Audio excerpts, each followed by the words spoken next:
Prime Asia TV ਦੇਖ ਰਹੇ ਸਾਰੇ ਹੀ ਦਰਸ਼ਕਾਂ ਦਾ ਇੱਕ ਵਾਰ ਫਿਰ ਤੋਂ ਨਿੱਘਾ ਸਵਾਗਤ ਕਰਦੇ ਹਾਂ programme prime discussion with Jatinder Pannu ਵਿੱਚ। ਮੈਂ ਹਾਂ ਨਵਜੀਤ। ਖਬਰਾਂ ਤੇ ਚਰਚਾ ਕਰਨ ਲਈ ਸੀਨੀਅਰ ਪੱਤਰਕਾਰ ਜਤਿੰਦਰ ਪੰਨੂ ਜੀ ਮੇਰੇ ਨਾਲ ਨੇ। ਸਭ ਤੋਂ ਪਹਿਲਾਂ ਸਵਾਗਤ, ਫਿਰ ਕਰਦੇ ਹਾਂ ਚਰਚਾ। ਪੰਨੂ ਸਾਹਿਬ ਬਹੁਤ ਬਹੁਤ ਸਵਾਗਤ ਜੀ, ਸਤਿ ਸ਼੍ਰੀ ਅਕਾਲ ਜੀ। ਸ਼ੁਕਰੀਆ ਨਵਜੀਤ ਜੀ, ਸਤਿ ਸ਼੍ਰੀ ਅਕਾਲ। ਪੰਨੂ ਸਾਹਿਬ, ਪੰਜਾਬ ਸਰਕਾਰ ਨੇ ਯੋਜਨਾ ਬੋਰਡ ਪੰਜਾਬ ਵਾਲਾ ਭੰਗ ਕਰ ਦਿੱਤਾ ਹੈ। ਦੂਸਰੇ ਪਾਸੇ ਸਰਕਾਰ ਸਖਤ ਇੰਨੀ ਹੈ, ਹੁਣ ਕਹਿੰਦੇ ਜਿਹੜੀ ਕਲੋਨੀਆਂ ਬਣੀਆਂ ਸੀਗੀਆਂ ਕੈਪਟਨ ਅਮਰਿੰਦਰ ਸਿੰਘ ਦੇ ਸਮੇਂ ਤੇ ਚੰਨੀ ਸਾਹਿਬ ਦੇ ਵੇਲੇ, ਉਹਦੀ ਵੀ ਜਾਂਚ ਹੋਣੀ ਹੈ। ਕਿਵੇਂ ਦੇਖਦੇ ਇਸ ਖਬਰ ਨੂੰ? ਦੇਖੋ, ਜਿੱਥੋਂ ਤੱਕ ਕਲੋਨੀਆਂ ਦਾ ਸਵਾਲ ਹੈ, ਕੈਪਟਨ ਅਮਰਿੰਦਰ ਸਿੰਘ ਤੇ ਚਰਨਜੀਤ ਸਿੰਘ ਚੰਨੀ ਦੇ ਵੇਲੇ ਮੇਰਾ ਨਹੀਂ ਖਿਆਲ ਕਿ ਸਾਰੇ ਰਲਾ ਕੇ ਪੰਜਾਬ 'ਚ 200 ਕਲੋਨੀਆਂ ਵੀ ਬਣੀਆਂ ਹੋਣਗੀਆਂ, 300 ਬਣ ਗਈਆਂ ਹੋਣਗੀਆਂ। ਇੱਕ ਵਕਤ ਸੀ ਇੱਕੋ ਵੇਲੇ ਪੰਜਾਬ 'ਚ 2-2, 3-3 ਹਜ਼ਾਰ ਕਲੋਨੀ ਕੱਟੀ ਜਾ ਰਹੀ ਸੀ ਜੀ। ਇਹਦੋਂ ਵੀ ਜ਼ਿਆਦੀਆਂ ਸੀ। 2007 'ਚ ਜਦੋਂ ਕਾਂਗਰਸੀ ਸਰਕਾਰ ਗਈ ਤੇ ਅਕਾਲੀ ਭਾਜਪਾ ਆਈ, ਉਦੋਂ ਕੁਛ ਰੇੜਕਾ ਪੈ ਗਿਆ ਸਰਕਾਰ ਚਲਾਉਣ ਵਾਲਿਆਂ ਦਾ ਤੇ ਕਲੋਨਾਈਜ਼ਰਾਂ ਦਾ। ਦੋਵੇਂ ਆਪੋ ਆਪਣੀ ਥਾਂ ਤੇ ਅੜ ਗਏ। ਪਿਛਲਾ ਸਿਸਟਮ ਸਾਰੇ ਤਬਾਹ ਹੋ ਗਿਆ। 2008 ਤੋਂ ਲੈ ਕੇ 2022 ਆ ਗਿਆ। ਇਹਨਾਂ 14 ਸਾਲਾਂ 'ਚ ਪੰਜਾਬ ਦੀ ਅਰਬਨ ਡਿਵੈਲਪਮੈਂਟ ਵਾਹਵਾ ਵੱਡਾ ਕੰਮ ਜਿਹੜਾ ਸੀ, ਲੀਗਲਾਈਜ਼ ਜਿਹੜੀਆਂ ਪਲੈਨਡ ਕਲੋਨੀਆਂ ਸੀ, Punjab urban development authority PUDA ਜਿਹੜੀ ਹੈ ਜੀ, ਉਹਦੇ ਵੱਲੋਂ ਪਲਾਨ ਕੀਤੀਆਂ ਅਥਾਰਟੀਆਂ ਦੀ ਸਪੀਡ ਫਿਰ ਮੱਠੀ ਪੈ ਗਈ। ਜਦੋਂ ਇਹ ਮੱਠੀ ਪੈ ਗਈ ਤੇ ਉਸ ਦੌਰ ਵਿੱਚ ਫਿਰ ਗੈਰ ਕਾਨੂੰਨੀ ਕਲੋਨੀਆਂ ਵੱਧ ਚੱਲ ਪੈਂਦੀਆਂ ਨੇ। ਜਿਹੜੀਆਂ ਪੁੱਡਾ ਦੀਆਂ ਅਪਰੂਵਡ ਕਲੋਨੀਆਂ ਵੀ ਚੱਲਦੀਆਂ ਸੀ, ਉਹ ਬਾਕੀਆਂ ਨਾਲੋਂ ਠੀਕ ਸੀ, ਪਰ ਬਿਲਕੁਲ ਠੀਕ ਉਹ ਵੀ ਨਹੀਂ ਸੀ। ਸਾਨੂੰ ਇਹ ਪਤਾ ਕਿ ਉਸ ਦੌਰ ਦੇ ਵਿੱਚ ਪੁੱਡਾ ਦੇ ਕਈ ਅਫਸਰ ਸ਼ਿਕਾਇਤ ਜਾਂ ਤਾਂ ਕਲੋਨੀ ਦੀ ਆ ਜਾਂਦੀ ਸੀ, ਪੁੱਡਾ ਅਪਰੂਵਡ ਲਾਇਸੈਂਸੀ ਕਲੋਨੀ ਦੀ, ਜਾਂ ਕਿਸੇ ਤੋਂ ਕਰਵਾ ਲੈਂਦੇ ਸੀ। ਮੌਕਾ ਵੇਖਣ ਜਾਂਦੇ ਸੀ ਤੇ ਅੱਗੋਂ ਕਲੋਨਾਈਜ਼ਰਾਂ ਨੂੰ ਪਤਾ ਹੁੰਦਾ ਸੀ। ਉਹਨਾਂ ਜਾ ਕੇ ਜਾਣ ਕੇ ਆਖਣਾ, ਸਰ ਤੁਸੀਂ ਬਾਕੀ ਗੱਲਾਂ ਛੱਡੋ, ਕਲੋਨੀ ਤਾਂ ਤੁਸੀਂ ਹੀ ਪਾਸ ਕੀਤੀ ਹੈ ਜੀ। ਜੇ ਭਲਾ ਇਸ ਕਲੋਨੀ 'ਚ ਤੁਸੀਂ ਹੀ ਪਲਾਟ ਲੈਣਾ ਹੋਵੇ ਤੇ ਸਭ ਤੋਂ ਵਧੀਆ ਪਲਾਟ ਕਿਹੜਾ ਲੱਗਦਾ? ਉਹਨਾਂ ਵੇਖ ਕੇ ਆਖਣਾ, ਜਿਹੜਾ ਮੈਂ ਲੈ ਸਕਦਾ ਉੱਥੇ ਤੇ ਪਾਰਕ ਬਣਿਆ, ਤਾਂ ਕੋਈ ਗੱਲ ਨਹੀਂ ਜੀ, ਆਪਾਂ ਨਕਸ਼ਾ ਅਮੈਂਡ ਕਰ ਦਿੰਦੇ ਹਾਂ, ਇਹ ਪਲਾਟ ਤੁਹਾਡਾ, ਪਾਰਕ ਆਪਾਂ ਪਰੇ ਧੱਕ ਦਿਆਂਗੇ। ਰਾਤੋਂ ਰਾਤ ਨਕਸ਼ੇ ਬਦਲ ਜਾਂਦੇ ਸੀ।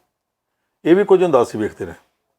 ਉਹਨਾਂ ਕਲੋਨੀਆਂ ਵਿੱਚ ਵੀ ਕਾਲੇ ਮਾਲੇ ਹੋਏ ਸੀ, ਪਰ ਗੈਰ ਕਾਨੂੰਨੀ ਕਲੋਨੀਆਂ ਵਾਲਾ ਕੰਮ ਤਾਂ ਬਹੁਤ ਹੀ ਹੋਇਆ ਸੀ ਜੀ। ਹੁਣ ਜੇ ਨਵੀਂ ਸਰਕਾਰ ਨੇ ਆ ਕੇ ਆਖਿਆ ਕਿ ਅਸੀਂ ਇਹਨੂੰ ਠੀਕ ਕਰਨਾ, ਆਸ ਰੱਖਣੀ ਚਾਹੀਦੀ ਹੈ ਠੀਕ ਕਰਨ।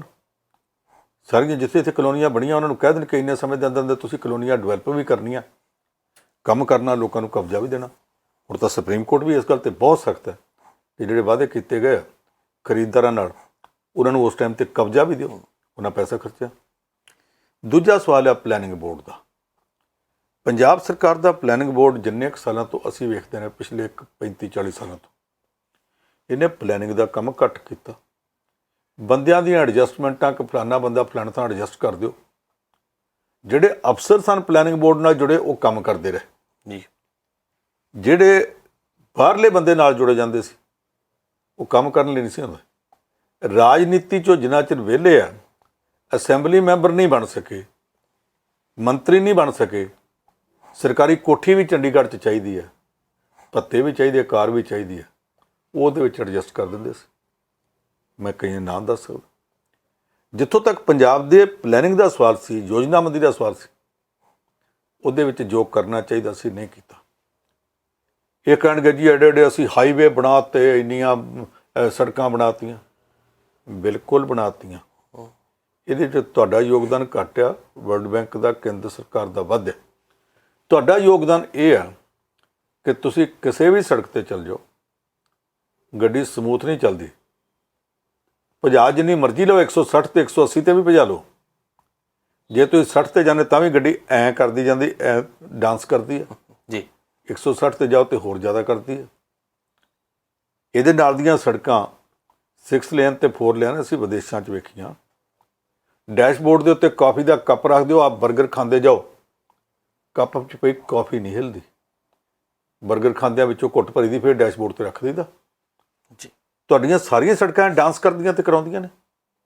ਇਹ ਕੀ ਬਣਾਇਆ? ਜਿੰਨੇ ਫਲਾਈਓਵਰ ਬਣਾਏ ਆ, ਉਹਨਾਂ 'ਚੋਂ ਘੱਟੋ ਘੱਟ ਤੀਸਰਾ ਹਿੱਸਾ ਫਲਾਈਓਵਰ ਉਹਨਾਂ ਦੇ ਡਿਜ਼ਾਈਨ ਫਾਲਟ ਹੀ ਹੈ। ਇੱਥੇ ਜਲੰਧਰ 'ਚ ਆ ਜਾਓ।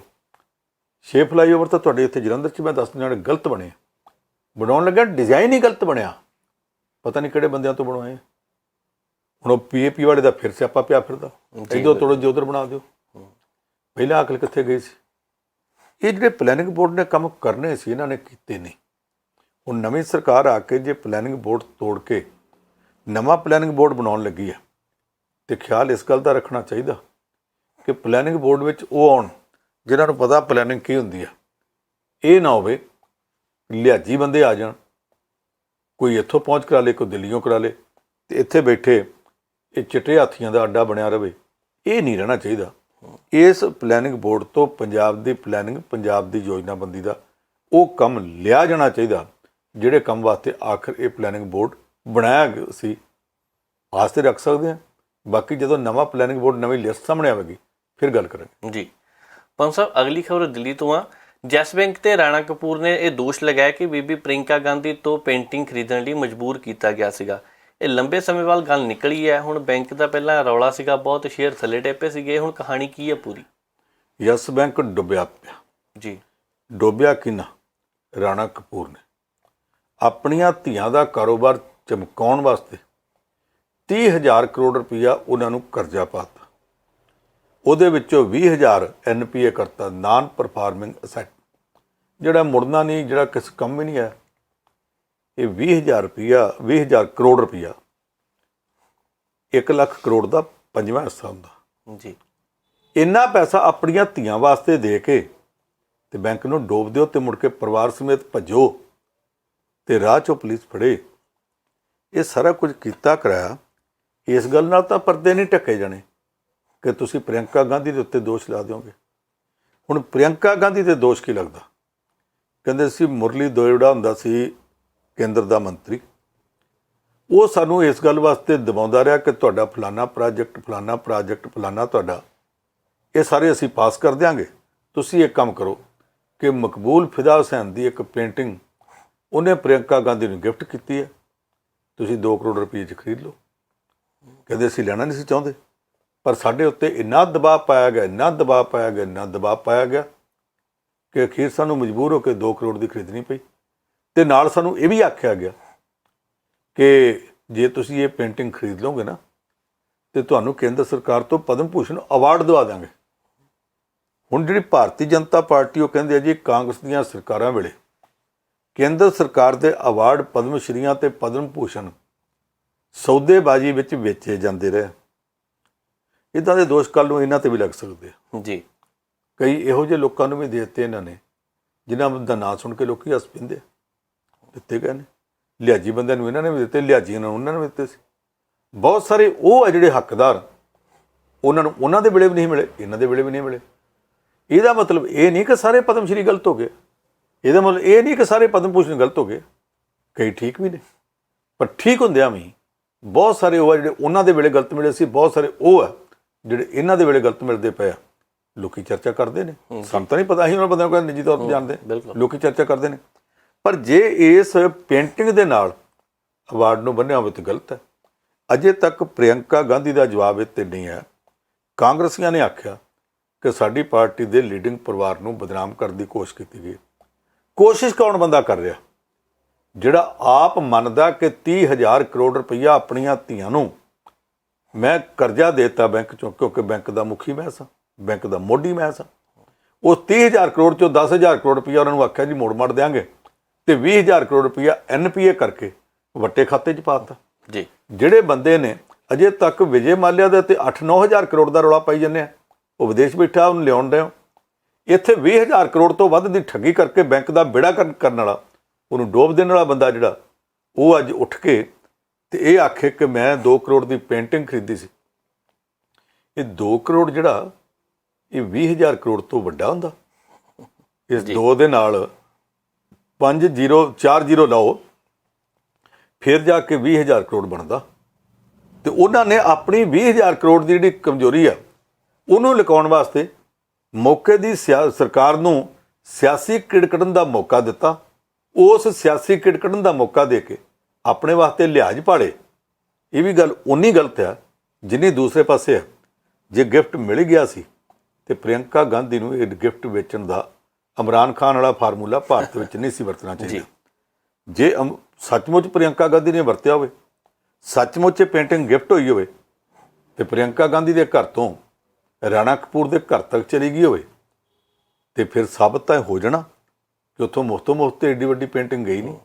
ਆਖਿਰਕਾਰ ਕੋਈ ਤੇ ਲਿਆ ਦਿੱਤਾ ਗਿਆ ਉਹ ਜੀ, ਕੀ ਲਿਆ ਦਿੱਤਾ ਗਿਆ, ਕਾਗਜ਼ਾਂ ਵਿੱਚ ਕਿੰਨਾ ਪਾਇਆ, ਇਹਦੇ ਵਿੱਚੋਂ ਕਿੰਨਾ ਲਗਾਇਆ, ਇਹ ਸਾਰਾ ਕੁਝ ਸਾਹਮਣੇ ਆ ਜਾਣਾ ਚਾਹੀਦਾ। ਪਰ ਮੈਂ ਫਿਰ ਕਹੂੰਗਾ ਕਿ 2 ਕਰੋੜ ਦੀ ਪੈੜ ਵੀ ਨਹੀਂ ਛੱਡਣੀ ਚਾਹੀਦੀ, ਪੂਰੀ ਪੈੜ ਨੱਪਣੀ ਚਾਹੀਦੀ ਹੈ। ਤੇ ਜਿਹੜਾ 2 ਕਰੋੜ ਦੇ ਬਹਾਨੇ 20,000 ਕਰੋੜ ਦੀ ਠੱਗੀ ਚੋਂ ਬਚਦਾ ਪਿਆ, ਲਿਹਾਜ਼ ਉਹਦਾ ਵੀ ਨਹੀਂ ਹੋਣਾ ਚਾਹੀਦਾ। ਜੀ ਪਰ ਸਾਹਿਬ, ਅਸਾਮ ਤੇ ਗੁਵਾਹਾਟੀ ਵਿੱਚ ਚੋਣਾਂ ਹੋਈਆਂ, ਉੱਥੇ ਆਮ ਆਦਮੀ ਪਾਰਟੀ ਨੇ 1 ਸੀਟ ਜਿੱਤ ਲਈ ਹੈ। ਇਹਦਾ ਮਤਲਬ ਕਾਂਗਰਸ ਦੇ ਹੱਥ ਉੱਤੇ ਹੋ ਗਏ ਖਾਲੀ। ਤੇ ਦੂਸਰੇ ਪਾਸੇ ਕੀ ਪਾਰਟੀ ਹੁਣ ਉੱਥੇ ਵੀ ਲੱਤ ਕੱਢਣ ਲੱਗ ਪਈ ਫਿਰ? ਦੇਖੋ, ਅਸਾਮ ਉੱਤਰ ਪੂਰਬ ਦਾ ਸੂਬਾ, ਪੱਛਮੀ ਬੰਗਾਲ ਤੋਂ ਵੀ ਤਾਂ ਚੜ੍ਹ ਕੇ ਅਸਾਮ ਦੇ ਵਿੱਚੋਂ ਇੱਕੋ ਇੱਕ ਰਾਹ ਵਾ ਐਕਸਪ੍ਰੈਸਵੇ ਜਿਹੜਾ ਜਾਂਦਾ ਤੇ 7 ਸਿਸਟਰਸ ਤੇ 7 ਸੂਬਿਆਂ ਦੇ ਨਾਲ ਸਾਡੇ ਤਾਲਮੇਲ ਦਾ ਰਾਹ ਖੋਲ੍ਹਦਾ। ਮਨੀਪੁਰ, ਮਿਜ਼ੋਰਮ, ਮੇਘਾਲਿਆ, ਤ੍ਰਿਪੁਰਾ, ਨਾਗਾਲੈਂਡ, ਸਿੱਕਮ, ਅਰੁਣਾਚਲ ਪ੍ਰਦੇਸ਼, ਇਹ 7 ਸੂਬੇ ਉੱਥੇ ਨੇ ਜੀ, ਅਸਾਮ ਚੋਂ ਲੰਘਦਾ। ਹੁਣ ਅਸਾਮ ਦੇ ਵੱਡਾ ਸ਼ਹਿਰ ਹੈ, ਮੇਨ ਸ਼ਹਿਰ ਹੈ ਗੁਹਾਟੀ, ਉੱਥੇ ਹੋਈਆਂ ਚੋਣਾਂ ਨਗਰ ਕੌਂਸਲ ਦੀਆਂ। ਨਗਰ ਕੌਂਸਲ ਦੀਆਂ ਚੋਣਾਂ 'ਚ ਜਿਹੜੀ ਪਾਰਟੀ ਲੰਮਾ ਸਮਾਂ ਉੱਥੇ ਰਾਜ ਕਰਦੀ ਰਹੀ, ਜਿਨ੍ਹਾਂ ਨੇ ਭਾਜਪਾ ਦੇ ਹੋਣ ਵਾਲੇ ਰਾਜ ਤੋਂ ਪਹਿਲਾਂ ਲਗਾਤਾਰ 3 ਵਾਰ 15 ਸਾਲ ਰਾਜ ਕੀਤਾ, ਉਸ ਪਾਰਟੀ ਦਾ ਇੰਨਾ ਬੁਰਾ ਹਾਲ ਹੋ ਜੇ ਕਿ ਉਸ ਗੁਹਾਟੀ ਵਰਗੇ ਵੱਡੇ ਸ਼ਹਿਰ ਦੀ ਨਗਰ ਕੌਂਸਲ 'ਚ 20 ਸੀਟਾਂ ਜਿੱਤ ਸਕੇ। ਜੀ, ਕਾਂਗਰਸ ਪਾਰਟੀ ਵਾਲਿਆਂ ਨੂੰ ਸ਼ਰਮ ਹੋਣੀ ਚਾਹੀਦੀ ਹੈ ਵੀ ਅਸੀਂ ਕਿੰਨਾ ਡੁੱਬ ਚੱਲੇ, ਕੀ ਸਾਡੀ ਭੈੜੀ ਹਾਲਤ ਹੁੰਦੀ ਪਈ ਹੈ। ਇਹ ਉੱਥੇ 1 ਵੀ ਸੀਟ ਨਹੀਂ ਜਿੱਤ ਸਕੇ। ਜਿੰਨੀਆਂ ਸੀਟਾਂ ਸੀ ਉਹਨਾਂ 'ਚੋਂ ਸਿਰਫ 2 ਸੀਟਾਂ ਬਾਹਰ ਗਈਆਂ, ਬਾਕੀ ਸਾਰੀਆਂ ਸੀਟਾਂ ਭਾਜਪਾ ਨੇ ਹੁੰਜਾ ਫੇਰ ਲਿਆ। ਜਿਹੜੀਆਂ 2 ਬਾਹਰ ਗਈਆਂ ਉਹ ਉੱਥੇ ਇੱਕ ਜਾਤੀਵਾਦੀ ਪਾਰਟੀ ਹੈ, ਉਹਨਾਂ ਨੇ ਜਿੱਤੀ 1 ਸੀਟ, ਆਮ ਆਦਮੀ ਪਾਰਟੀ ਨੇ ਜਿੱਤੀ। ਜੀ, ਜਿਹੜੀ ਚਲਦੀ ਚਰਚਾ ਸਾਡੇ ਕੋਲ ਪਹੁੰਚੀ ਹੈ ਉਹ ਇਹ ਕਿ ਆਮ ਆਦਮੀ ਪਾਰਟੀ 1 ਸੀਟ ਜਿੱਤ ਵੀ ਗਈ ਹੈ ਤੇ ਕੁਝ ਹੋਰ ਵਾਰਡਾਂ ਦੇ ਵਿੱਚ ਉਹ ਦੂਜੇ ਨੰਬਰ ਤੇ ਵੀ ਰਹੀ ਹੈ। ਇਹਨੂੰ ਹੁਣ ਥੋੜ੍ਹਾ ਜਿਹਾ ਗੁਜਰਾਤ ਨਾਲ ਜੋੜੋ। ਗੁਜਰਾਤ ਵਿੱਚ ਲੰਮਾ ਸਮਾਂ ਰਾਜ ਕੀਤਾ ਹੋਵੇ ਕਾਂਗਰਸ ਨੇ, ਸਰਦਾਰ ਵੱਲਭ ਭਾਈ ਪਟੇਲ ਆਏ ਹੁਣ ਉੱਥੋਂ, ਕਾਂਗਰਸ ਦੇ ਲੀਡਰ, ਮਹਾਤਮਾ ਗਾਂਧੀ ਆਏ ਹੁਣ ਉੱਥੋਂ, ਕਾਂਗਰਸ ਦੇ ਮੁੱਢ ਲਾਉਣ ਵਾਲਿਆਂ 'ਚੋਂ, ਜੜ ਲਾਉਣ ਵਾਲਿਆਂ 'ਚੋਂ, ਜੀ, ਉਹ ਸਾਰੇ ਉੱਥੋਂ ਆਏ ਹੋਣ ਤੇ ਫਿਰ ਉੱਥੇ ਹੌਲੀ ਹੌਲੀ ਭਾਰਤੀ ਜਨਤਾ ਪਾਰਟੀ ਮਜ਼ਬੂਤ ਹੋ ਜੇ ਤੇ ਕਾਂਗਰਸ ਪਾਰਟੀ ਸਾਰਾ ਜ਼ੋਰ ਲਾ ਕੇ ਉੱਠ ਨਹੀਂ ਸਕੀ। ਤੇ ਪਿਛਲੀ ਵਾਰੀ ਜਦੋਂ ਸ਼ਹਿਰੀ ਚੋਣਾਂ ਹੋਈਆਂ ਤੇ ਹੀਰਿਆਂ ਦਾ ਸ਼ਹਿਰ ਸੂਰਤ, ਉਹਦੀਆਂ ਚੋਣਾਂ 'ਚ ਕਾਂਗਰਸ ਨੂੰ ਪਛਾੜ ਕੇ ਆਮ ਆਦਮੀ ਪਾਰਟੀ ਮੁੱਖ ਵਿਰੋਧੀ ਧਿਰ ਬਣ ਗਈ। ਉਹਦੇ ਨਾਲ ਇਸ ਵੇਲੇ ਗੁਜਰਾਤ ਵਿੱਚ ਇੱਕ ਨਵੀਂ ਕਿਸਮ ਦੀ ਹਵਾ ਚੱਲਦੀ ਪਈ ਹੈ, ਨਵੀਂ ਕਿਸਮ ਦਾ ਮਾਹੌਲ ਬਣਿਆ ਪਿਆ ਕਿ ਆਮ ਆਦਮੀ ਪਾਰਟੀ ਇਹਨਾਂ ਚੋਣਾਂ 'ਚ ਜਿੱਤਣ ਦੀ ਪੋਜੀਸ਼ਨ ਵਿੱਚ। ਤੇ ਮੈਂ ਤਾਂ ਨਹੀਂ ਅਜੇ ਮੰਨਦਾ ਵੀ ਜਿੱਤ ਵੀ ਜਾਣਗੇ, ਇਹੋ ਜਿਹਾ ਕੋਈ ਸੁਪਨਾ ਜੇ ਲੈਂਦੇ ਆ ਤੇ ਇਹਨਾਂ ਨੂੰ ਪਤਾ ਉਹ ਕਿਉਂ ਲੈਂਦੇ ਆ, ਕਾਹਦੇ ਸਿਰ ਤੇ ਲੈਂਦੇ ਆ। ਪਰ ਇੱਕ ਗੱਲ ਪੱਕੀ ਆ ਕਿ ਉੱਥੇ ਜੋ ਜਾਪਦਾ ਕਾਂਗਰਸ ਪਾਰਟੀ ਨੂੰ ਠਿੱਬੀ ਲਾ ਕੇ ਗੁਜਰਾਤ ਵਿੱਚ ਆਮ ਆਦਮੀ ਪਾਰਟੀ ਦੂਸਰੇ ਨੰਬਰ ਦੀ ਪਾਰਟੀ ਬਣ ਕੇ, ਮੁੱਖ ਵਿਰੋਧੀ ਧਿਰ ਬਣ ਕੇ ਭਾਰਤੀ ਜਨਤਾ ਪਾਰਟੀ ਵਾਸਤੇ ਇੱਕ ਬਹੁਤ ਵੱਡਾ ਚੈਲੰਜ ਪੇਸ਼ ਕਰ ਸਕਦੀ ਆ, ਜਿਹੜਾ ਚੈਲੰਜ ਪੇਸ਼ ਕਰਨਾ ਸੀ ਕਾਂਗਰਸ ਪਾਰਟੀ ਨੇ। ਤੇ ਕਾਂਗਰਸ ਪਾਰਟੀ ਅੱਜ ਕੱਲ੍ਹ ਇੰਨੇ ਜੋਗੀ ਰਹਿ ਨਹੀਂ ਗਈ। ਹੁਣ ਉਧਰ ਗੁਜਰਾਤ ਹੋਵੇ, ਇਹ ਗੁਜਰਾਤ ਬਿਲਕੁਲ ਪੱਛਮ 'ਚ ਆ ਜਾਂਦਾ, ਮਹਾਰਾਸ਼ਟਰ ਦੇ ਲਾਗੇ ਜੀ, ਤੇ ਦੂਸਰੇ ਪਾਸੇ ਬਿਲਕੁਲ ਉੱਤਰ ਪੂਰਬ ਵਿੱਚ ਬੰਗਾਲ ਤੋਂ ਵੀ ਤਾਂ ਚੜ੍ਹ ਕੇ ਉੱਥੇ ਅਸਾਮ ਹੋਵੇ, ਇੱਧਰ ਵੀ ਜੜ ਲੱਗ ਜੇ, ਉੱਧਰ ਵੀ ਲੱਗ ਜੇ। ਦੇਸ਼ ਦੀ ਰਾਜਧਾਨੀ ਦਿੱਲੀ ਦੇ ਵਿੱਚ ਆਮ ਆਦਮੀ ਪਾਰਟੀ ਦੀ ਤੀਸਰੀ ਵਾਰ ਸਰਕਾਰ ਬਣ ਜੇ, ਪਹਿਲੀ ਤਾਂ ਕਿਸੇ ਦੀ ਮਦਦ ਨਾਲ ਸੀ, ਦੂਸਰੀਆਂ 2 ਸਰਕਾਰਾਂ ਵੱਡੀ ਬਹੁ ਗਿਣਤੀ ਨਾਲ ਆਪਣੇ ਸਿਰ ਹੋ ਜਾਣ। ਪੰਜਾਬ ਵਿੱਚ ਬਣ ਜਾਏ 117 ਚੋਂ 92 ਸੀਟਾਂ ਲੈ ਜਾਣ। ਤੇ ਹੁਣ ਹਿਮਾਚਲ ਪ੍ਰਦੇਸ਼ ਵਿੱਚ ਇਹਨਾਂ ਦੇ ਜਿਹੜੇ ਵੱਡੇ ਇਕੱਠ ਹੁੰਦੇ ਆ, ਮੁਕਾਬਲਾ ਇਹਨਾਂ ਦਾ ਤੇ ਭਾਰਤੀ ਜਨਤਾ ਪਾਰਟੀ ਦਾ ਹੋ ਰਿਹਾ। ਹਿਮਾਚਲ 'ਚ ਕਾਂਗਰਸ ਨਹੀਂ ਕਿਤੇ ਲੱਭ ਰਹੀ ਜੀ, ਕਾਂਗਰਸ ਵਾਲੇ ਰੈਲੀ ਵੀ ਕਰਦੇ ਆ ਤੇ ਉਹਨੇ ਲੋਕ ਨਹੀਂ ਆ ਰਹੇ, ਤੇ ਜੋ ਨਹੀਂ ਆ ਰਹੇ ਇਹਨਾਂ ਦੋਹਾਂ ਦਾ ਮੁਕਾਬਲਾ। ਫਿਰ ਕਾਂਗਰਸ ਪਾਰਟੀ ਦੀ ਲੀਡਰਸ਼ਿਪ ਨੂੰ ਆਪਣੀ ਪੀੜ੍ਹੀ ਥੱਲੇ ਸੁੱਟਾ ਮਾਰਨਾ ਚਾਹੀਦਾ ਕਿ ਆਖਿਰ ਕਾਰਨ ਕੀ ਆ, ਅਸੀਂ ਲੋਕਾਂ ਤੋਂ ਨਿਖੜਦੇ ਕਿਉਂ ਜਾ ਰਹੇ ਹਾਂ। ਹੌਲੀ ਹੌਲੀ ਇੱਕ ਇੱਕ ਕਰਕੇ ਬਾਕੀ ਰਾਜਾਂ ਦੇ ਵਿੱਚ ਜਿਹੜਾ ਕੰਮ ਸਾਨੂੰ ਕਰਨਾ ਚਾਹੀਦਾ ਸੀ, ਜਿਹੜੀ ਥਾਂ ਸਾਡੀ ਸੀ, ਸਾਡੇ ਵਾਲੀ ਥਾਂ ਆਮ ਆਦਮੀ ਪਾਰਟੀ ਕਿਉਂ ਕੈਪਚਰ ਕਰਦੀ ਜਾ ਰਹੀ ਹੈ, ਇਹ ਇਹਨਾਂ ਨੂੰ ਥੋੜ੍ਹਾ ਜਿਹਾ ਸੋਚਣਾ ਚਾਹੀਦਾ। ਲੱਗਦਾ ਇਹ ਹੈ ਕਿ ਪਾਰਟੀ ਅਜੇ ਤੱਕ ਉਸ ਪੱਖ ਤੋਂ ਸੋਚ ਨਹੀਂ ਰਹੀ, ਤੇ ਜੇ ਇਸੇ ਤਰ੍ਹਾਂ ਨਾ ਸੋਚ ਸਕੀ, ਇਸ ਤਰ੍ਹਾਂ ਹੀ ਦੁਚਿੱਤੀ 'ਚ ਪਈ ਰਹੀ, ਤੇ ਕਾਂਗਰਸ ਪਾਰਟੀ ਅਗਲੇ ਸਮੇਂ 'ਚ ਹੋਰ ਨੁਕਸਾਨ ਉਠਾਵੇਗੀ। ਭਾਰਤੀ ਜਨਤਾ ਪਾਰਟੀ ਵਾਲੇ ਸੋਚਦੇ ਆ ਕਿ ਸਾਡੇ ਆਲਟਰਨੇਟਿਵ ਦੇ ਤੌਰ ਤੇ, ਸਾਡੇ ਬਦਲ ਦੇ ਤੌਰ ਤੇ ਆਮ ਆਦਮੀ ਪਾਰਟੀ ਉੱਭਰ ਰਹੀ ਹੈ। ਕਾਂਗਰਸ ਵਾਲੇ ਅਜੇ ਤੱਕ ਮਜ਼ਾਕ ਉਡਾਉਂਦੇ ਆ, ਆਪਣੇ ਕੋੜਵੇਂ ਦੇ ਜਿਹੜਾ ਕਪੱਤ ਹੈ ਉਹਨੂੰ ਰੋਕ ਨਹੀਂ ਸਕੇ, ਗੜੀ ਪੜੀ ਜਾਂਦੇ ਆ। ਜਿੱਥੇ ਕੰਮ ਕਰਨਾ ਚਾਹੀਦਾ ਉੱਥੇ ਇਹਨਾਂ ਦਾ ਕੰਮ ਅਜੇ ਤੱਕ ਜ਼ੀਰੋ ਜਾਪਦਾ। ਜੀ ਪੰਨੂ ਸਾਹਿਬ, ਫਰਾਂਸ ਦੀ ਗੱਲ ਕਰਦੇ ਹਾਂ। ਫਰਾਂਸ ਵਿੱਚ ਰਾਸ਼ਟਰਪਤੀ ਚੋਣਾਂ ਹੋਈਆਂ ਤੇ ਇਮੈਨੂਅਲ ਮੈਕਰੋਨ ਦੂਜੀ ਵਾਰੀ ਰਾਸ਼ਟਰਪਤੀ ਚੁਣੇ ਗਏ ਹੈ। ਇਹ ਵਧੀਆ ਗੱਲ ਹੈ, ਕਿੱਦਾਂ ਦੇਖਦੇ ਆ ਇਸ ਖਬਰ ਨੂੰ? ਕਿਉਂਕਿ ਬਹੁਤ ਸਾਰੇ ਦੋਸ਼ ਲੱਗੇ ਸੀਗੇ ਮੈਕਰੋਨ ਦੇ ਉੱਪਰ, ਜਦੋਂ ਕਿ ਇਸਲਾਮਿਕ ਗੱਲਾਂ ਹੋਈਆਂ ਸੀਗੀਆਂ, ਦੇਸ਼ 'ਚ ਵਿਰੋਧ ਹੋਇਆ ਸੀਗਾ। ਜਿਹੜੀ ਬੀਬੀ ਇਹਨਾਂ ਦੇ ਖਿਲਾਫ ਖੜੀ ਸੀ ਉਹਨਾਂ ਨੇ ਵੀ ਕਈ ਤਰ੍ਹਾਂ ਦਾ ਮੁੱਦਾ ਬਣਾਉਣ ਦੀ ਕੋਸ਼ਿਸ਼ ਕੀਤੀ, ਪਰ ਕਿਵੇਂ ਦੇਖਦੇ? ਜਦੋਂ ਮੈਕਰੋਨ ਪਹਿਲੀ ਵਾਰੀ ਚੁਣਿਆ ਗਿਆ ਉਦੋਂ ਲੜਾਈ ਤਿੰਨ ਧਿਰੀ ਸੀ ਜੀ। ਇੱਕ ਪਾਸੇ ਖੱਬੇ ਪੱਖੀ ਸੀ, ਕਮਿਊਨਿਸਟ ਸਮਝਦੇ ਸੀ ਇੱਥੇ ਸਰਕਾਰ ਸਾਡੀ ਬਣ ਜਾਣੀ ਹੈ, ਰਾਸ਼ਟਰਪਤੀ ਸਾਡਾ ਹੀ ਬਣ ਜਾਣਾ। ਸੱਜੇ ਪੱਖੀ, ਕੱਟੜ ਸੱਜੇ ਪੱਖੀ ਇਹ ਸਮਝਦੇ ਸੀ ਕਿ ਅਸੀਂ ਰਾਜ ਕਰਨਾ। ਮੈਕਰੋਨ ਵਿਚਾਲੇ ਸੀ। ਜੀ। ਪਹਿਲੇ ਗੇੜ ਤੋਂ ਬਾਅਦ ਹੀ ਇਹ ਪਤਾ ਲੱਗ ਗਿਆ ਕਿ ਖੱਬੇ ਪੱਖੀ ਜਿਹੜੇ ਆ ਉਹ ਪਛੜ ਰਹੇ। ਖੱਬੇ ਪੱਖੀਆਂ ਨੇ ਪਿੱਛੇ ਹਟ ਕੇ ਆਖਿਆ ਹੁਣ ਦੋ 'ਚ ਮੁਕਾਬਲਾ ਹੋਣਾ। ਉਹਨਾਂ ਫਿਰ ਆਖਿਆ ਕਿ ਸੱਜੇ ਪੱਖ ਨੂੰ ਤਾਂ ਨਹੀਂ ਜਿੱਤਣ ਦੇਣਾ ਚਾਹੀਦਾ। ਜੇ ਇਹ ਜਿੱਤ ਗਏ ਤੇ ਦੇਸ਼ ਵਿੱਚ ਕੱਟੜਪੰਥੀਪੁਣਾ, ਫਿਰਕੂਪੁਣਾ ਉਹ ਇੰਨਾ ਉੱਭਰੇਗਾ ਕਿ ਫਿਰ ਫਰਾਂਸ ਸਾਡਾ ਫਰਾਂਸ ਨਹੀਂ ਰਹਿ ਜਾਣਾ। ਉਦੋਂ ਬੜੀ ਲੰਬੀ ਚੌੜੀ ਬਹਿਸ ਚੱਲੀ ਸੀ। ਜੀ। ਇਹ ਬਿਲਕੁਲ ਛੋਟੀ ਉਮਰ ਦਾ ਮੁੰਡਾ ਸੀ ਇਮੈਨੂਅਲ ਮੈਕਰੋਨ। ਇਹ ਬਹੁਤ ਵੱਡੀ ਧੜੱਲੇਦਾਰ ਜਿੱਤ ਗਿਆ। ਲੋਕੀ ਕਹਿੰਦੇ ਸੀ ਇਹ ਕਾਮਯਾਬ ਨਹੀਂ ਹੋ ਸਕਣਾ।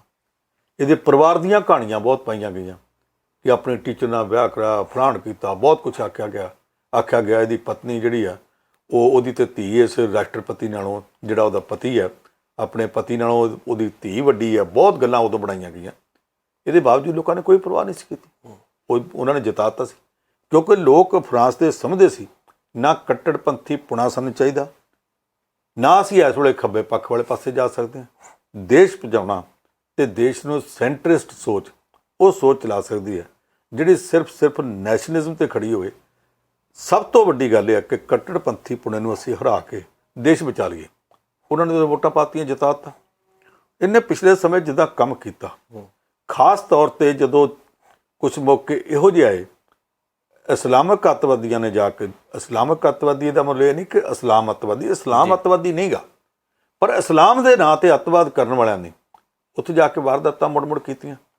ਉਹਨਾਂ ਵਾਰਦਾਤਾਂ ਦਾ ਕਰਕੇ ਕੱਟੜਪੰਥੀਆਂ ਦਾ, ਸੱਜੇ ਪੱਖੀਆਂ ਦਾ ਇਸ ਰਾਸ਼ਟਰਪਤੀ ਤੇ ਲਗਾਤਾਰ ਬਹੁਤ ਦਬਾਅ ਸੀ ਇਹਨਾਂ ਦੇ ਖਿਲਾਫ, ਆਹ ਕਾਰਵਾਈ ਕਰ, ਆਹ ਕਰ। ਉਹ ਇੱਕ ਵਾਰ ਵੀ ਥਿੜਕਿਆ ਨਹੀਂ। ਉਹਨੇ ਕਾਨੂੰਨੀ ਪੱਖ ਤੋਂ ਪੂਰੀ ਸਖਤੀ ਕੀਤੀ, ਅੱਤਵਾਦੀਆਂ ਨੂੰ ਮੁੜ ਕੇ ਫੜਿਆ, ਉਹਨਾਂ ਦੀ ਪੈੜ ਪੂਰੀ ਨੱਪੀ। ਕੋਈ ਵਿਦੇਸ਼ ਵਿੱਚ ਵੀ ਚਲਾ ਗਿਆ ਤੇ ਉੱਥੋਂ ਤੱਕ ਵੀ ਪੈੜ ਨੱਪੀ ਜੀ। ਪਰ ਆਪਣੇ ਦੇਸ਼ ਵਿੱਚ, ਆਪਣੀ ਪਾਰਲੀਮੈਂਟ ਵਿੱਚ, ਆਪਣੇ ਲੋਕਾਂ 'ਚ ਖਲੋ ਕੇ ਇੱਕ ਗੱਲ ਸਾਫ਼ ਆਖੀ ਕਿ ਚਾਰ ਬੰਦੇ ਅੱਤਵਾਦੀ ਹੋ ਜਾਣ ਤੇ ਉਹ ਧਰਮ ਸਾਰੇ ਦਾ ਸਾਰਾ ਧਰਮ ਅੱਤਵਾਦੀ ਨਹੀਂ ਹੋ ਗਿਆ। ਚਾਰ ਬੰਦੇ ਅੱਤਵਾਦੀ ਹੋ ਜਾਣ, ਇਸਲਾਮ ਦਾ ਕੋਈ ਨੁਕਸਾਨ ਨਹੀਂ ਹੋਣਾ ਚਾਹੀਦਾ। ਮਸਜਿਦਾਂ ਵੱਲ ਕਿਸੇ ਨੇ ਮਾੜੀ ਅੱਖ ਨਾਲ ਨਹੀਂ ਵੇਖਣਾ। ਦੇਸ਼ ਨੂੰ ਦੇਸ਼ ਰੱਖੋ। ਇਹਦੇ ਵਿੱਚ ਕਿਸੇ ਵੀ ਕਿਸਮ ਦੀ ਕੋਈ ਇਹੋ ਜਿਹੀ ਸੋਚ ਨਹੀਂ ਹੋਣੀ ਚਾਹੀਦੀ ਕਿ ਫਲਾਨਾ ਧਰਮ ਮਾੜਾ ਹੋ ਗਿਆ। ਉਸ ਧਰਮ ਦੇ ਕੁਝ ਬੰਦੇ ਮਾੜੇ ਹੋ ਸਕਦੇ ਜੀ, ਤੇ ਉਹ ਹਰ ਧਰਮ 'ਚ ਮਾੜੇ ਹੋ ਸਕਦੇ ਆ, ਕਿਸੇ ਵੀ ਧਰਮ 'ਚ ਮਾੜੇ ਹੋ ਸਕਦੇ। ਪਰ ਇਸ ਬੰਦੇ ਨੇ ਜਿੰਨੀ ਆਪਣੀ ਸੋਚ ਸਾਮੀ ਰੱਖੀ, ਜਿਸ ਤਰ੍ਹਾਂ ਆਪਣੇ ਦੇਸ਼ ਦੇ ਲੋਕਾਂ ਦੀ ਅਗਵਾਈ ਕੀਤੀ, ਜਿੱਦਾਂ ਨੇ ਸਾਰੀ ਦੁਨੀਆ ਨੂੰ ਮੁੜ ਕੇ ਦਿਖਾਇਆ ਕਿ ਇੰਨੇ ਪ੍ਰੈਸ਼ਰ ਦੇ ਬਾਵਜੂਦ, ਇੰਨੇ ਦਬਾਅ ਦੇ ਬਾਵਜੂਦ ਮੈਂ ਆਪਣਾ ਜਿਹੜਾ ਦੇਸ਼ ਹੈ ਉਹਨੂੰ ਉਸ ਸੈਂਟਰਲ ਲੀਹ ਦੇ ਉੱਤੇ, ਨੈਸ਼ਨਲਿਸਟ ਲੀਹ ਦੇ ਉੱਤੇ ਚੱਲ ਸਕਦਾ। ਉਹਦਾ ਨਤੀਜਾ ਇਹ ਨਿਕਲਿਆ ਕਿ ਅੱਜ ਉੱਥੋਂ ਦੇ ਲੋਕਾਂ ਨੇ ਇੱਕ ਵਾਰੀ ਫੇਰ ਇਹਨੂੰ ਜਿਤਾ ਦਿੱਤਾ, ਰਾਸ਼ਟਰਪਤੀ ਬਣਾਤਾ। ਇਹ ਬਾਕੀ ਸਾਰੀ ਦੁਨੀਆ ਵਾਸਤੇ ਇੱਕ ਸੰਦੇਸ਼ ਹੈ। ਜਿਹੜੇ ਦੇਸ਼ਾਂ ਦੀਆਂ ਸਰਕਾਰਾਂ, ਜਿਹੜੇ ਦੇਸ਼ਾਂ 'ਚ ਰਾਜ ਕਰਨ ਵਾਲੇ ਲੋਕ ਹਰ ਗੱਲ 'ਤੇ ਇੱਕ ਖਾਸ ਧਰਮ ਨੂੰ ਚੁੱਕਦੇ ਆ, ਕਿਸੇ ਦੇਸ਼ ਵਿੱਚ ਕੋਈ ਧਰਮ, ਕਿਸੇ ਦੇਸ਼ ਵਿੱਚ ਕੋਈ, ਉਹਨਾਂ ਸਾਰਿਆਂ ਵਾਸਤੇ ਇੱਕ ਸੰਕੇਤ ਹੈ ਕਿ ਜੇ ਦੇਸ਼ ਬਚਾਉਣੇ ਆ ਤੇ ਨੈਸ਼ਨਲਿਸਟ ਬਣ ਜਾਓ, ਸਾਂਝੇ ਬਣੋ, ਨਹੀਂ ਤਾਂ ਦੇਸ਼ ਵਾਸਤੇ ਮੁਸ਼ਕਲਾਂ ਆਉਂਦੀਆਂ।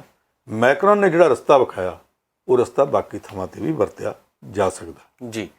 ਪੰਨੂ ਸਾਹਿਬ, ਫਿਰ ਜੇਕਰ ਰਾਜਸਥਾਨ ਦੀ ਗੱਲ ਕਰੀਏ, ਰਾਜਸਥਾਨ ਤੋਂ ਖਬਰ ਆ ਰਹੀ ਹੈ ਉੱਥੇ ਇੱਕ ਦਲਿਤ ਜੋੜੇ ਨੂੰ ਮੰਦਿਰ ਵਿੱਚ ਜਾਣ ਤੋਂ ਮਨਾ ਕਰ ਦਿੱਤਾ ਗਿਆ। ਇਹ ਕਿਵੇਂ ਦੇਖਦੇ ਅੱਜ ਦੇ ਸਮੇਂ ਵਿੱਚ ਵੀ ਵਿਤਕਰਾ ਚੱਲਦਾ ਪਿਆ? ਉਹ ਦਲਿਤ ਜੋੜੇ ਵਾਲੇ ਜਿਹੜੇ ਦੋਵੇਂ ਮੀਆਂ ਬੀਵੀ ਹੈ, ਇਹ ਜਦੋਂ ਦੁਨੀਆ 'ਤੇ ਆਏ ਸੀ, ਇਹਨਾਂ ਨੂੰ 5 ਮਿੰਟ ਬਿਠਾ ਕੇ ਕਿਸੇ ਰੱਬ ਨੇ, ਕਿਸੇ ਈਸ਼ਵਰ ਨੇ ਆਪਣੇ ਕੋਲ ਠੰਡਾ ਪਾਣੀ ਪਿਆ ਕੇ ਪੁੱਛਿਆ ਸੀ, ਤੁਸੀਂ ਦੱਸੋ ਕਿਹਦੇ ਘਰ ਪੈਦਾ ਹੋਣਾ? ਇਹ ਤਾਂ ਕੁਦਰਤੀ ਤੌਰ 'ਤੇ ਹੈ। ਕੋਈ ਮਹਿਲਾਂ 'ਚ ਪੈਦਾ ਹੋ ਗਿਆ, ਕੋਈ ਝੁੱਗੀਆਂ 'ਚ ਪੈਦਾ ਹੋ ਗਿਆ ਜੀ, ਕੋਈ ਉਹਨਾਂ ਲੋਕਾਂ ਦੇ ਘਰ ਜੰਮ ਪਿਆ ਜਿਹੜੇ ਆਪਣੇ ਆਪ ਨੂੰ ਉੱਚੀ ਜਾਤ ਦਾ ਵਹਿਮ ਪਾਲਦੇ ਆ, ਤੇ ਕੋਈ ਉਹਨਾਂ ਗਰੀਬਾਂ ਦੇ ਘਰ ਜੰਮ ਪਿਆ ਜਿਨ੍ਹਾਂ ਨੂੰ ਬਹੁਤ ਨੀਵੇਂ ਤੇ ਨੀਚ ਤੇ ਪਤਾ ਨਹੀਂ ਕੀ ਕੁਝ ਆਖਿਆ ਜਾਂਦਾ। ਇਹ ਕੁਦਰਤੀ ਵਰਤਾਰਾ। ਇਸ ਕੁਦਰਤੀ ਵਰਤਾਰੇ ਨੂੰ ਲੈ ਕੇ ਬੰਦੇ ਤੇ ਬੰਦੇ 'ਚ ਵਿਤਕਰਾ ਕੀਤਾ ਜਾਵੇ, ਇਹ ਸ਼ਰਮਨਾਕ ਗੱਲ ਹੈ ਜੀ। ਸਾਡਾ ਭਾਰਤੀ ਸਮਾਜ ਇਸ ਤਰ੍ਹਾਂ ਦਾ ਕਿ ਜਿਹੜੇ ਚੰਦ ਦੇ ਉੱਤੇ ਕਹਿੰਦੇ ਸੀ ਗੌਤਮ ਰਿਸ਼ੀ ਨੇ ਪਰਨਾ ਮਾਰਿਆ ਤੇ ਦਾਗ ਪੈ ਗਏ, ਉਸ ਚੰਦ ਨੂੰ ਜਿਹਨੂੰ ਦੇਵਤਾ ਸਮਝ ਕੇ ਪੂਜਦੇ ਰਹੇ, ਅੱਜ ਉੱਥੋਂ ਤੱਕ ਸਾਡੇ ਉਪਗ੍ਰਹਿ ਚਲੇ ਗਏ, ਬੰਦਾ ਅਸੀਂ ਉਸ ਚੰਦ ਦੇਵਤੇ ਦੇ ਉੱਤੇ ਉਤਾਰਨ ਨੂੰ ਤਿਆਰ ਫਿਰਦੇ ਹਾਂ। ਤੇ ਆਪਣੀ ਸੋਚ ਜਿਹੜੀ ਆ, ਅਕਲ ਹੈ, ਉਹ ਅਜੇ ਤੱਕ 15ਵੀਂ 16ਵੀਂ ਸਦੀ 'ਚ ਗੱਡੀ ਹੈ। ਇੱਕ ਲੱਤ ਸਾਡੀ ਮੰਗਲ ਤਾਰੇ ਦੇ ਉੱਤੇ ਹੈ ਤੇ ਦੂਸਰੀ ਅੱਜ ਤੋਂ 500 ਸਾਲ ਪਿਛਾਂਹ ਇਤਿਹਾਸ ਦੇ ਵਿੱਚ ਗੱਡੀ ਹੈ। ਅਸੀਂ ਅਜੇ ਵੀ ਜਾਤਾਂ ਪਾਤਾਂ ਮੰਨੀ ਜਾਂਦੇ ਹਾਂ, ਫਲਾਨਾ ਉੱਚੀ ਜਾਤ ਦਾ, ਫਲਾਨਾ ਨੀਵੀਂ ਜਾਤ ਦਾ। ਕਿਹਨੇ ਜਾਤਾਂ ਬਣਾਤੀਆਂ ਸੀ? ਇਹ ਜਾਤਾਂ ਨਹੀਂ ਮੰਨੀਆਂ ਜਾਣੀਆਂ ਚਾਹੀਦੀਆਂ। ਇਹੋ ਜਿਹਾ ਮਾਮਲਾ ਕਈ ਵਾਰੀ ਉੱਠ ਚੁੱਕਾ। ਮਹਾਰਾਸ਼ਟਰ ਦੇ ਵਿੱਚ ਸ਼ਨੀ ਸ਼ਿਗਨਾਪੁਰ ਮੰਦਿਰ ਦੇ ਵਿੱਚ ਤਾਂ ਔਰਤਾਂ ਨੂੰ ਕਹਿੰਦੇ ਨਹੀਂ ਵੜਨ ਦੇਣਾ, ਕਿਉਂਕਿ ਜੇ ਔਰਤਾਂ ਗਈਆਂ ਤਾਂ ਸਾਡਾ ਮੰਦਿਰ, ਸਾਡਾ ਈਸ਼ਵਰ, ਸਾਡਾ ਰੱਬ ਜਿਹੜਾ ਭ੍ਰਿਸ਼ਟ ਹੋ ਜਾਂਦਾ। ਉਹ ਵੀ ਉਹ ਮੋਰਚਾ ਉੱਤੇ ਜਿੱਤਿਆ ਸੀ। ਪਰ ਭਾਰਤ ਵਿੱਚ ਅਜੇ ਵੀ ਕਈ ਇਹੋ ਜਿਹੀਆਂ ਧਾਰਮਿਕ ਥਾਵਾਂ ਹੈਗੀਆਂ ਜਿੱਥੇ ਔਰਤਾਂ ਦਾ ਜਾਣਾ ਵਰਜਿਤ ਹੈ, ਤੇ ਕਈ ਇਹੋ ਜਿਹੀਆਂ ਧਾਰਮਿਕ ਥਾਵਾਂ ਜਿੱਥੇ ਕਿਹਾ ਜਾਂਦਾ ਜੀ ਸੋ ਕਾਲਡ ਆਪਣੇ ਆਪ ਨੂੰ ਉੱਚੀ ਜਾਤ ਸਮਝਣ ਵਾਲੇ ਉਹ ਤਾਂ ਜਾਣਗੇ, ਦੂਜੇ ਨੂੰ ਜਾਣ ਨਹੀਂ ਦੇਣਾ। ਹੁਣ ਇੱਥੇ ਘਟਨਾ ਵਾਪਰੀ ਹੈ, ਇੱਥੇ ਘਟਨਾ ਮੰਦਿਰ 'ਚ ਜਾਣਦੀ ਹੈ। ਪੁਜਾਰੀ ਦੇ ਖਿਲਾਫ ਮੁਕੱਦਮਾ ਵੀ ਦਰਜ ਹੋ ਗਿਆ, ਪਰ ਸਾਡੇ ਕੋਲ ਤੇ ਰੋਜ਼ ਖਬਰਾਂ ਆਉਂਦੀਆਂ ਫਲਾਣੇ ਥਾਂ ਤੇ ਜਿਹਨੂੰ ਦਲਿਤ ਸਮਝਦੇ ਸੀ ਉਹਨੂੰ ਪੰਚਾਇਤ 'ਚ ਭਰੀ ਪੰਚਾਇਤ 'ਚ ਜੁੱਤੀ ਦੇ ਉੱਤੇ ਥੁੱਕ ਕੇ ਚੱਟਣ ਵਾਸਤੇ ਮਜਬੂਰ ਕੀਤਾ ਗਿਆ।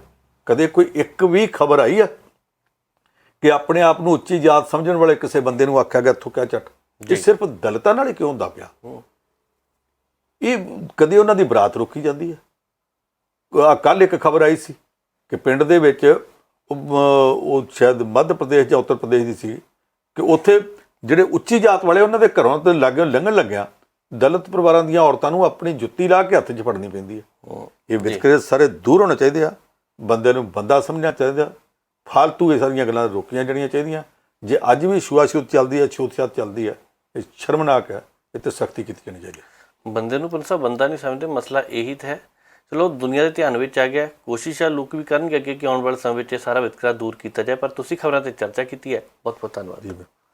ਸੋ ਪ੍ਰੋਗਰਾਮ ਨੂੰ ਇੱਥੇ ਹੀ ਸਮਾਪਤ ਕਰਨ ਦਾ ਵੇਲਾ ਆ ਗਿਆ। ਮੈਨੂੰ ਨਵਜੀਤ ਨੂੰ ਦਿਓ ਇਜਾਜ਼ਤ। ਦੇਖਦੇ ਰਹੋ ਪ੍ਰਾਈਮ ਏਸ਼ੀਆ TV, ਤੁਹਾਡਾ ਆਪਣਾ, ਤੁਹਾਡੇ ਲਈ।